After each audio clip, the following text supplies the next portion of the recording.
వంశీ గారు, మీరు ఎంగేజ్‌లో ఉన్నప్పుడు గోవా ఎళ్ళినప్పుడు ఎట్లా ఎంజాయ్ చేశారు? మాయన్నీ బ్యాంకాక్ అండి, గోవా కాదు. వంశీ గారు వంశీ గారు ఇంతకుముందు సినిమాలు రిలీజ్‌కి ముందు రోజే మీడియా షోస్ వేసేవారు కదా! సో, ఇప్పుడు రిలీజ్ రోజుకే వేయడానికి రీజన్ ఏంటి సార్? అదేం లేదు, ఇది యాక్చువల్లీ ప్రీమియర్స్ చేసేద్దాము నాకు ఐడియాతో మీడియా షో రిలీజ్ మార్నింగ్ పెట్టాము. యాక్చువల్లీ నేను వేణుగోపాల్ గారు అనుకుని మీడియా షో అంటే ఒక్క మీడియా వాళ్ళు వచ్చి చూడకుండా ఈ ఫ్రైడే ఈవినింగ్ కానీ సాటర్డే ఈవినింగ్ అని పెడితే మీడియా వాళ్ళు కూడా విత్ ఫ్యామిలీస్ వచ్చి ఒక డిన్నర్ లాగా అరేంజ్ చేసి ఒక చిన్న ఈవెంట్ లాగా చేసి మీడియా షో వేద్దాం అనుకున్నాం. కానీ ఇది ఏంటంటే 27th ప్రీమియర్స్ పడుతుందేమో అనే ఉద్దేశంలో 28th మార్నింగ్ పెట్టేసాం అది అందుకే. వంశీ గారు, సినిమాలో ట్రైలర్లో అనుదీప్ గారిది బాగుంది. ఆయన కనిపించినప్పుడు బాగా నవ్వు వస్తుంది. సో ఆయన రోల్ ఎలా ఉండబోతుంది ఏంటి? మంచి మంచి క్యామియో సెకండ్ హాఫ్లో మంచి హై పాయింట్లో వస్తుంది. యాక్చువల్లీ అనుదీప్ మంచి కామెడీ డైరెక్టర్ కదా. సో అలాంటి ఆయన కూడా ఇలా ఒక మంచి ఆర్టిస్ట్గా ఏమైనా చేసే అవకాశం ఉందా? అనుదీప్తో చేయాలండి ప్రాజెక్ట్. అది ఆయన అడగాలి మీరు. ఆయన చేద్దామంటే అప్పుడు ఆలోచించాలి, కానీ నాకైతే ఐడియా లేదు ప్రస్తుతానికి. నితిన్ గారు సరే, ఇప్పుడు బావగారు గోవా మన అక్కడ ఉన్నారు, జపాన్లో ఉన్నారు కదా. ఈ ట్రైలర్ బావగారికి షేర్ చేశారా లేదా? ఇంకా కనుక్కోలేదు సార్, ఆయన బిజీగా ఉంటారు కదా అని చెప్పి ఇంకా చేయలేదు సార్. తప్పకుండా కనుక్కుంటాను సార్ మధ్యాహ్నం లోపల. నాగవంశి గారు ఇక్కడ.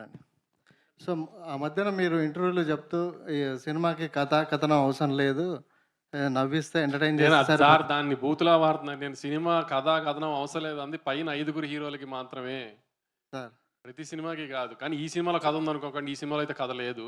ఇది కామెడీ సినిమా. రండి, ఇప్పుడు ట్రైలర్లో ఎలా పంచుల మీద పంచులు పడినాయో ఒకదాని తర్వాత ఒకటి అట్లా పంచులు ఒక మూమెంట్స్లో ఆ పంచులు పడతా ఉంటే తప్పితే కథ ఎక్స్పెక్ట్ చేసి దయచేసి రామాకండి ఈ సినిమాకి. ఓన్లీ నవ్వుకుంటానికి రండి, సమ్మర్లో హ్యాపీగా నవ్వుకుంటానికి రండి.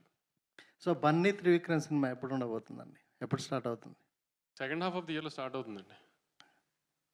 వంశీ గారు, మీ ప్రమోషన్స్లో కానీ మీ వీటిలో కానీ నారాయణ నితిన్ గారు మామూలు మధ్యలో ఉన్నారని చెప్పి ఈసారి మార్చారైంది స్టేజ్ మీద సంగీత మధ్యలో చూసా. ఈ మధ్యలో ఎందుకు మార్చారని, అందుకే ఈసారి ఏ కాంట్రవర్సీ ఉండకూడదని విష్ణుని పెట్టాం మధ్యలో ఈసారి.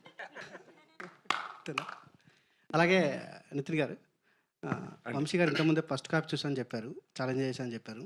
మీరు ఫస్ట్ కాపీ చూసారా మీ నలుగురు? లేదండి, ఇంకా చూడలేదండి. అంటే మీకు చూపించడం చెప్పారా ఏమన్నా? లేదండి, ఎందుకు ఇప్పుడే చూడమే. అలాగనే బిజీగా ఉన్నాం ప్రమోషన్స్లో అన్నిట్లో, ఎవరు వదలట్లేదు మమ్మల్ని. ఎలాగైనా అటు వెళ్ళి చూడాలంటే ఇంకొక 3 గంటలు అవుతుంది, ఇంకా టైం లేదని అవ్వట్లేదండి. అలాగే నిన్న వీడియో రీల్ బయటకు వచ్చింది ట్రైలర్ గురించి ఏదో. అవునండి, అంటే ప్రమోషన్ చాలా ఎక్కువైపోయింది అన్నట్టుగా మీరు కొంచెం సెటర్కి చేశారు. అది మీకు కూడా ఫీల్ అవుతున్నారు ఏమన్నా మీరు అట్లా? లేదండి, కంటిన్యూస్గా వీడియోస్ వదులుతూనే ఉన్నాం కదా. సడన్గా ఒక ఐడియా వచ్చిందనమాట పిఆర్ టీమ్కి. వాళ్ళే ఇలా చేద్దామంటే మా మీద మేమే జోక్ వేసుకున్నాం. ఈ రీసెంట్గా ఈ మధ్య ప్రమోషన్ లేదు, మా మీద మేమే అండి, అలా ఏం లేదు, ఎవరిని ఉద్దేశించి కాదు, అది మా పైనే. Okay sir, all the best. Thank you. Vamsi